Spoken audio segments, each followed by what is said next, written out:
चिड़िया जब भी बाहर से आती अपने बच्चों के लिए खाना लेकर आती। बच्चे भी चू चू करके वो खाना खा लेते थे। एक दिन चिड़िया ने अपने बच्चों को जैसे ही खाना दिया उसकी तबीयत खराब हो गई।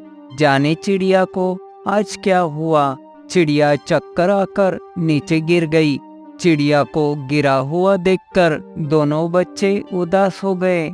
माँ माँ, ये तुम्हें क्या हो गया? उठो माँ, जल्दी उठो, हमें डर लग रहा है। उठो ना माँ।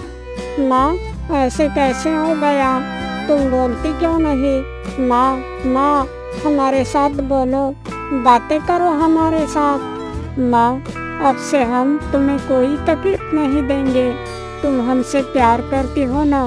माँ, जल्दी उठो। लेकिन चिड़िया तो चुपचाप पड़ी थी क्योंकि चिड़िया की जान चली गई थी।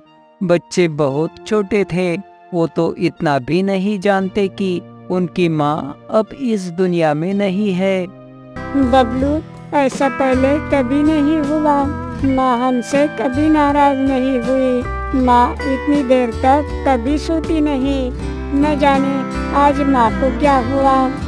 हाँ चिंटू, तुम सच कहते हो। इतने दिन हम कितने दंगा मस्ती करते थे, फिर भी माँ कभी हमें डांटती भी नहीं थी और इतना नाराज भी नहीं होती थी। हम पर कभी गुस्सा भी नहीं होती थी।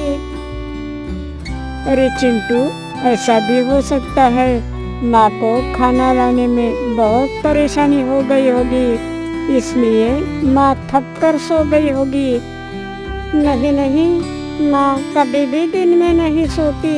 अच्छा चलो, अब माँ को थोड़ी देर आराम करने देते हैं और हम खेलने जाते हैं। चिड़िया के बच्चों को तो पता ही नहीं था उनकी माँ मर चुकी है। वो अपनी समझ के हिसाब से सोचकर खेलने लगे। उसी वक्त एक कबूतर आके उनके पास बैठ गया।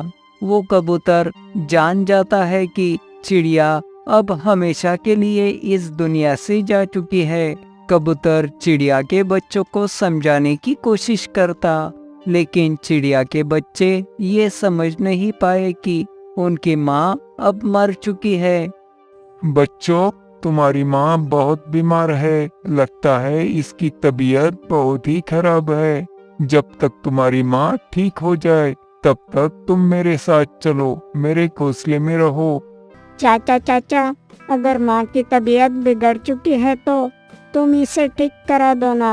हम माँ से बहुत प्यार करते हैं, हमारी माँ को बचा लो। हाँ चाचा, मैंने सुना है अगर कोई बीमार होता है तो उसके बाद वो मर जाता है और मरकर हमेशा के लिए चुप हो जाता है। मेरी माँ के साथ ऐसा बिल्कुल ना हो, इसे बचा लो चाचा, माँ से कहो ना हमसे बातें करे। माँ के बगैर हम तो एक पल भी नहीं रह सकते। कबूतर चिड़िया के बच्चों की बातें सुनकर मन ही मन बहुत दुखी हो जाता है। कबूतर जानता था अगर उसने बच्चों को बता दिया कि उनकी माँ मर चुकी है तो बच्चे ये सदमा सहन नहीं कर पाएंगे। कबूतर उन बच्चों को किसी तरह समझाकर दूसरी चिड़िया के घर पर लेकर जाता है। दूसरी चिड़िया ने कबूतर के साथ आए हुए बच्चों को देखकर अपना नाक सिकोड़ लिया। अरे ओ कबूतर भाई, इन दोनों को कहाँ से उठा कर ले आए? मैं तो इन दोनों को नहीं संभाल सकती। पहले से ही मेरे दो छोटे छोटे बच्चे हैं, उनको ये दोनों परेशान करेंगे। नहीं मौसी, हम किसी को परेशान नहीं करेंगे। हम चुपचाप से रहेंगे। जब हमारी माँ ठीक हो जाएगी तो हम उसके साथ चले जाएंगे। अरे मनहूस कहीं के, तुम्हारी माँ कहाँ से आएगी? वो क्या भूत बनकर आएगी? वो तो कब की मर चुकी है। मौसी, मेरी माँ तो दुनिया की सबसे अच्छी माँ है। वो कभी भी भूत नहीं बन सकती। तुम कभी भी ऐसा मत कहो।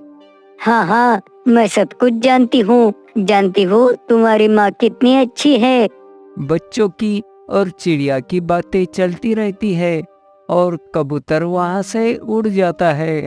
चिड़िया के दोनों बच्चे बहुत ही डरे हुए थे। कुछ समय बीत जाने के बाद चिड़िया के बच्चों को भूख लगने लगी। जब बच्चों से रहा नहीं गया तब उन्होंने मौसी से खाना मांग लिया। मौसी, हमें भूख लगी है, हमें खाना दो ना।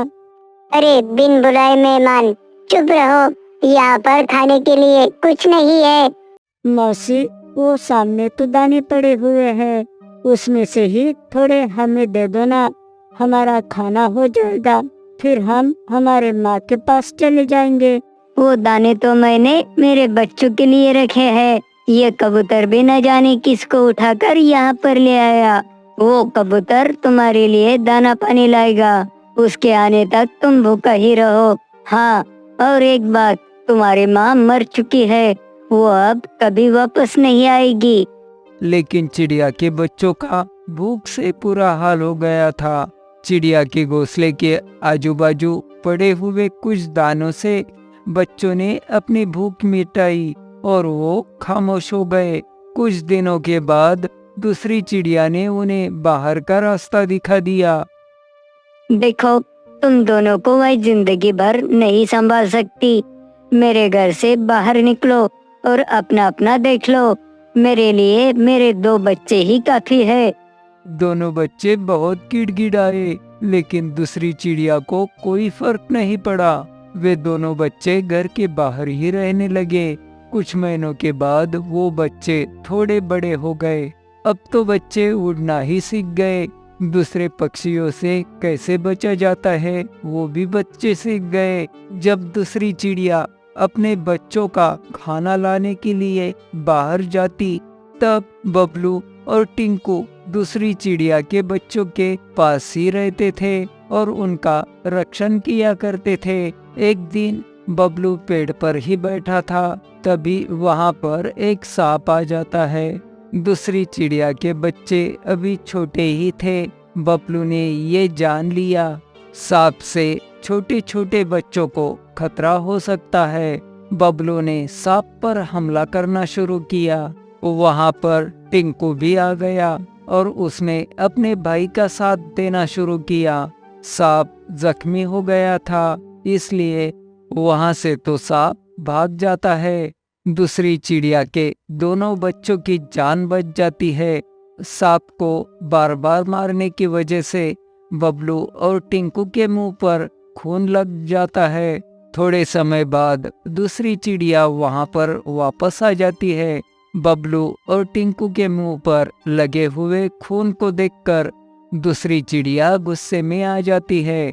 अरे ओ नालायको, तुम दोनों ने क्या किया? तुम दोनों के चेहरे पर का खून बता रहा। तुम दोनों ने मेरे साथ दुश्मनी निकालने के लिए मेरे बच्चों पर वार किया है।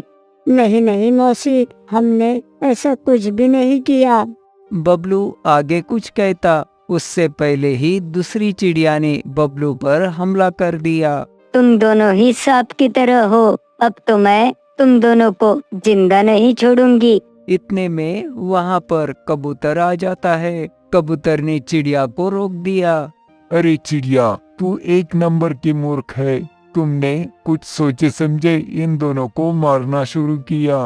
पहले ये तो पता कर लो यहाँ पर क्या हुआ। सही में तो ये दोनों शाबाशी के पात्र है। अरे इन्होंने तो तुम्हारे बच्चों की जान बचाई है। अगर ये दोनों ना होते तो तुम्हारे बच्चों की जान चली जाती। तुम्हें मालूम भी है यहाँ पर सांप आया था। अरे तुमने भले ही इन्हें घर से निकाल दिया, लेकिन इन्होंने तुम्हारे साथ बहुत वफादारी दिखाई है। ये बातें सुनकर और सच्चाई जानकर दूसरी चिड़िया बहुत पछताई और चिड़िया के बच्चों को बोली, बच्चों मुझे माफ कर दो, मुझसे बहुत बड़ी भूल हो गई। तुम दोनों ने तो मेरे बच्चों की जान बचाई। तुम्हें तो बहुत प्यार करना चाहिए, लेकिन मैंने तो नफरत के सिवा तुम्हें कुछ नहीं दिया। तुम्हारी माँ तो बहुत अच्छी थी। मैं तुम्हारी माँ की जगह नहीं ले सकती, लेकिन आज से मैं तुम्हारी माँ बनने की कोशिश जरूर करूंगी।